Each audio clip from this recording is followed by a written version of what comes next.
everyone, welcome to the Trailmaster website for storing and accessing GPS data of old hash trails.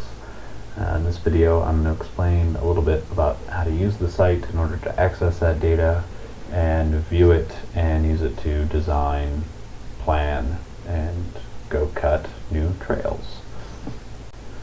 So when you go to the site, this is what you'll see. You have a large map in the background, and then you have this header bar up at the top which has options to create an account, sign in with an existing account, and also has this option over here to turn the auto centering of the map on or off. If the auto centering is off like it is right now, you can drag the map around and it will stay wherever we drag it. But if we turn that on, it will move the center of the map back to wherever your current position is, which is very useful if you're using this on your phone while you're out in the jungle, but most of the time if you're at a computer at home, you're going to want to have that turned off.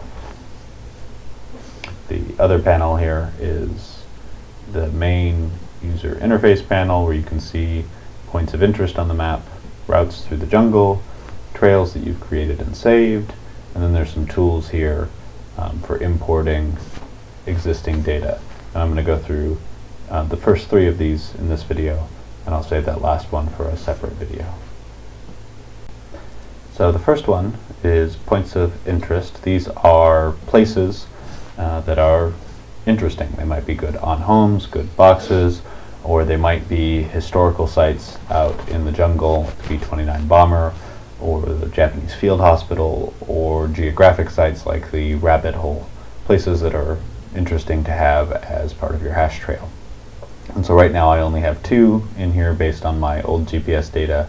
I'm hoping people will add more as time goes on so that it'll build up a good database. To view these, all you have to do is click on the one you want to view. So for the Navy Hill Lighthouse, if we click on it, it appears on the map right here. Right? If I click it again, it goes away. Same thing with the other one. If I click it, it appears. And if I click it again, it goes away. Very easy to access those and add them to your view of the map. Ideally, we'll have people add a large number of these, especially with all of the historical World War II stuff that we've got. And so eventually there'll be so many of them that you're not going to want to read them. Now that's what the search bar is for. You can search for whatever one you want, and when you search, it appears on the map. All of the ones that match your search show up on the map. If I were to delete that one and look for the other one, same thing. As long as it shows up in the search, it shows up on the map. And then if I want to keep it visible, I click it, clear my search, and it stays there. And again, I can always click it again to make it go away. So a very simple interface for making those appear on the map and for building a map, building your own map of places that you want to see. So the next one I'm going to talk about is the routes. These are trails through the boonies, not complete hash trails, but sections that are entirely off-road, things that don't appear on the map already. There's no point in storing a route down Isa Drive. Isa Drive is already visible on the map. What we want is the stuff that's not on the map. And again, this works just like the points of interest. If you want to view one, you click on it, and it will appear on the map for you to see. And if you click it again, it goes away. And you'll notice there's a lot more of them here than there are points at the moment, because I've taken these from my own GPS watch data and uploaded them. And so rather than reading through all of them, you can use the search function. Let's say I want ones that are connected with wireless ridge. So right now I have 2. And if I zoom out so we can see them, right, just because I've searched for them, they already appear. And so let's say I'm planning a new trail in a couple of weeks, and I want to use some old trails. I decide that I like really long vehicle runs, so I'm going to use these 2. Right, I'll click them both to keep them displayed, and so they stay there. And so I'm planning a trail now that runs from Tanapag up to Wireless Ridge, down the other side, and all the way over to Hidden Beach. Be a great trail. And now I've got that map built, and I'm able to plan this out ahead of time. Now, let's say that I know that these trails are overgrown with jungle and I'm going to have to go out and cut them. So I want to save this map that I've created so that I can access it on my phone while I'm out there with my machete and use that to actually find the old trails. Well, that's what this third section is for, your trails. So you'll notice that there's a Save Current Trail button. This is my current trail that's visible here on the map. And so if I were to click that, it would save the trail for me, except that I'm not logged in.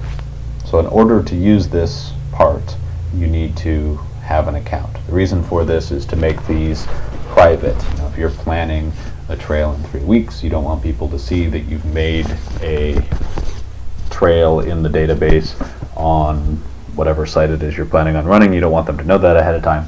So these are private. So in order to access these, you have to log in. To create an account, you just click Create an Account. A little box pops up, you put in your email address and whatever password you want, and it will create your account. I've already got one, so I'm just going to go ahead and sign in.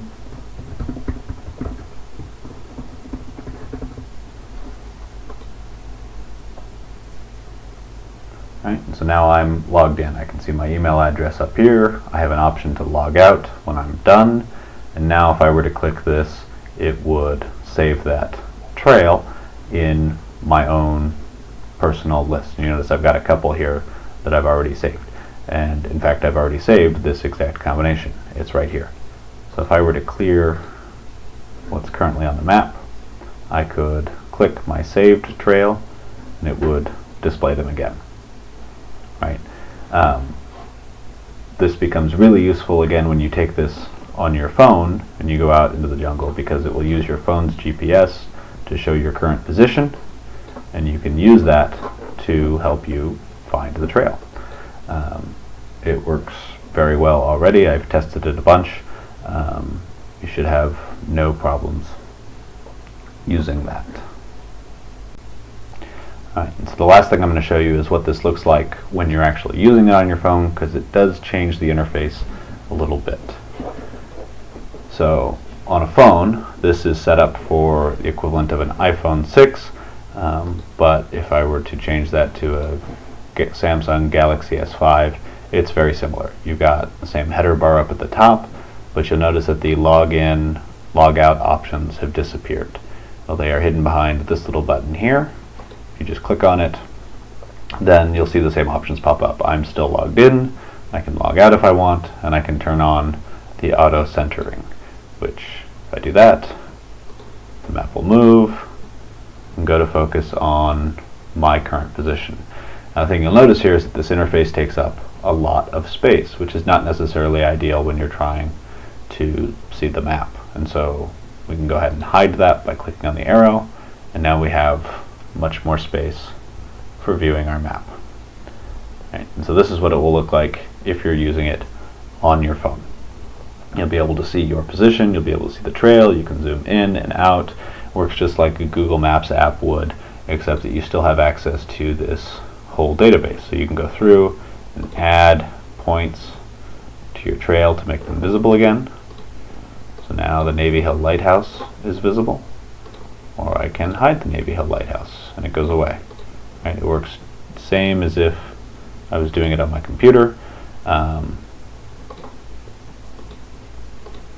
off that auto centering. It works just the same. You have access to all of the same data. It's just a slightly smaller interface, and you'll probably spend a lot of time with it hidden. And that's pretty much it. That's how you use it. As I said earlier, I'm going to do another video and talk about this tools section, which allows you to update existing data if you want to change the description or change the condition, add new information, and allows you to import data from your GPS watch. But I'll talk about that in the second video.